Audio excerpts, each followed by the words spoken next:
জি, আসসালামু আলাইকুম। টিসি আপনার ইয়া করছে আবুল ভাই, জি মঞ্জু ভাই আছে, সালাম দেন মঞ্জু ভাই রে। জি, আসসালামু আলাইকুম। সালামালাইকুম আওয়াল, জি ভালো আছো? জি, আছি, ভালো আছি। আরে তোমরা তো দেখি মানে এমন একটা অবস্থা সৃষ্টি করছো, মনে হচ্ছে যেন এই বলে ইয়ে পাস করে গেছে আপনার পাস তো করবে ট্রাক, পাস তো করবে বিএনপি, বিএনপি ক্ষমতা আসবে, বিএনপি ক্ষমতা আসতে পারে। তুমি কোথায় যাবা? তুমি কোথায় যা দাঁড়াবে আমাকে বলো। আমি যে আপনি নির্বাচন করলাম দুইবার, 91 আর 2001-এ দুইবার নির্বাচন করছি। এবার করো করো, অসুবিধা কি? যার তো মুখের কথা ঠিক থাকে, হয়তো আমারও বলছিল আমার লোক থাকবে, ইন্ডিয়ার থেকে আইসা তো রেখে থাকা অন্যদিকে পাল্টে গেছে। সুতরাং আজাদ যেটা বলছে, আচ্ছা ভাই শুনেন, আজাদ যে বলছে, আমাকে আজাদের খাতিরে আমি তোমাকে বলছি, তুমি ট্রাক মার্কায় ভোট দাও, ট্রাক মার্কায় নিশ্চিত করো যারা ট্রাক মার্কে পাস করে। ঠিক আছে না? কালাম ভাই আমার বলছে আজকে সন্ধ্যায়, এর আগে আমার সাথে কালাম ভাইয়ের কোন যোগাযোগ হয় নাই। তো আমি কারোর মনে করেন আগে যেভাবে করছি এভাবে কোন করবো না, আমি ভোট দেবো আর কি, শুধু ভোট দিয়ে চলে আসবো বাসায়, কোন কেন্দ্রেও যাবো না, এরকম একটা ভূমিকা পালন করবো আর কি। না কিন্তু আমার পুলিং এজেন্টকে দেবে, পুলিং এজেন্টকে তুলে বাধা দিলে না না, পুলিং বাধা দেবে না, বা পুলিং যারা দিতে দিবে, সমস্যা কি? উনি এজেন্ট গুলো আমাদের যারা যারা আছে, না না, এনা ট্রাকের যদি এজেন্ট দিতে চায়, এনা বাধা দেওয়ার কি আছে? যারা যারা এজেন্ট দিব, সমস্যা কি? না না দিয়ে দিচ্ছি আমরা, জিনিস ফেলে দিয়ে দিচ্ছি। হ্যাঁ, দিয়ে দেন, সমস্যা নাই, এজেন্ট তো দিবি, সমস্যা কি? আমাদের তো কোনো সমস্যা নাই। ঠিক আছে। এখন আমরা আপনি কালকে যারা নেতা আছে, আমার ভাই এক মিনিট, আমার ভাই আপনি যারা নেতা আছে আপনার, জি, আপনি 2-3 জন নেতা এরকম বলে দিবেন যে কেউ আমরা কোনো চিঙে যাওয়ার দরকার নাই। না, এচিংয়ে যাবে না, বড় সরকার নির্বাচনে আমরা এচিংয়ে যাবো না। ট্রাকের শোনেন ট্রাকের অবস্থা ভালো দেখতেছি, তোমরা ভোট নিয়ে বেশি বাড়াবাড়ি করে দেখানো, যাতে যদি আপনি যদি ভোট পান 5,000, আপনি যদি পান 3,000, আমরা যেন 229 ভোট পাই। আমরা যদি আপনি 3,000 পাইলে, আমরা যদি পাই 1,000, তখন কিন্তু আমরা বুঝবো যে রাহুল ভাই আমাদের বিরুদ্ধে কাজ করছে। কিন্তু ভাই আর আমরা ভোট না তাহলে আমরা কি করবো? আমরা তো কারো উদ্বুদ্ধ করবো না, আমরা তো আর কারো আপনাদের বিপক্ষে যাচ্ছি না।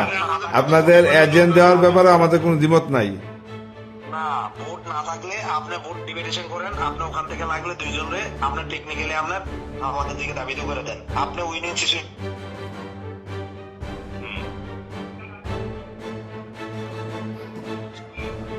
কালকে বিএনপি ক্ষমতা এলে আপনার হাসনাত দেয়ার না থাকতে পারেনি দেবিদ্বারে, আপনার দেবিদ্বারে না, বাংলাদেশে দেখেন থাকতে পারেনি হাসনাতের মতো টোকাই যারা, দেখেন আমরা কি হয় তারেক রহমান আসার পর।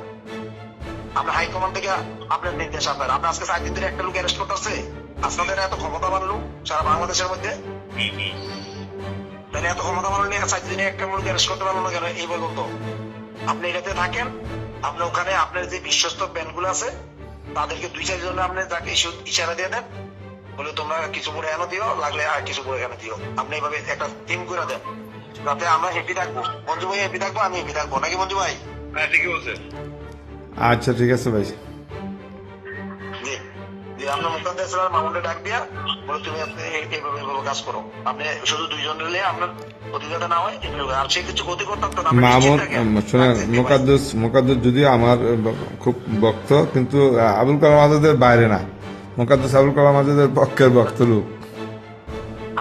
আমার পক্ষে থেকে তো আজকে সে আপনার কাছে গেছে, যাই আমরা মিনিমাইজ করছে, আমার পক্ষে না যদি মিনিমাইজ করলো রইলে, আমি যেহেতু আপনার ধরতে পারতেছি না, ফোনে পাইতেছি না, যাই হোক আমি মঞ্জু ভাই আপনার কাছে থাকলে আগামী দিনে কেউ কিচ্ছু করতে পারতো না, হাসপাতাল চাইলে পালাই যাবো ভাই। আমি আপনাকে বলবো, আপনার টাকে ভোটগুলো দিয়ে দেন, আপনার নষ্ট করেন না। 3,000 ভোট দিলে ধরেন 6,000 ভোটের ব্যবধান, আপনি দিয়ে দেন, আপনার কিচ্ছু হবে না। আমরা 2টা মানুষ শুরু করছি, আপনি কি মনে হয় কোনোভাবে জানা চাইবো? আর বিএনপি আইলে কি আপনার এই হাসপাতাল, আপনি যেভাবে তারেক রহমানের ইয়া করে কথা বলছে, খালেদা জিয়ার কথা বলছে, আপনি কি মনে হয় তারেক রহমান রাখবো তাদেরকে? আপনার হাই কমান্ড থেকে নির্দেশ যে তাকে বের করার জন্য বিএনপির। ঠিক আছে, ঠিক আছে আওয়াল, কথা হলো, ঠিক আছে। আপনি চেষ্টা করেন, আমার মনে হয় আপনি আপনার লোকজনকে বলে দেন যে বলে তাকে ভোট দিতে, বলে ভাই আমরা চেষ্টা করছি, আমি ভোট না দিলে কি করবো। আচ্ছা ঠিক আছে ভাই। টাকা আপনার লাগলে টেকনিক্যাল বলবেন যে রাতে টাকা ছাড়ছে, এরা টেকনিক্যাল একটা বলি মেরে দিবেন যে রাতে টাকা ছাড়ছে। এটা বলবো, সমস্যা নাই। ঠিক আছে। থ্যাংক আচ্ছা ইউ থ্যাংক ইউ আচ্ছা মঞ্জু ভাই আচ্ছা ঠিক আছে মঞ্জু ভাই থাকেন না আমল ভাই বেরিয়ে যান আমি একটু কথা বলবো মঞ্জু ভাইয়ের লোকে আচ্ছা ঠিক আছে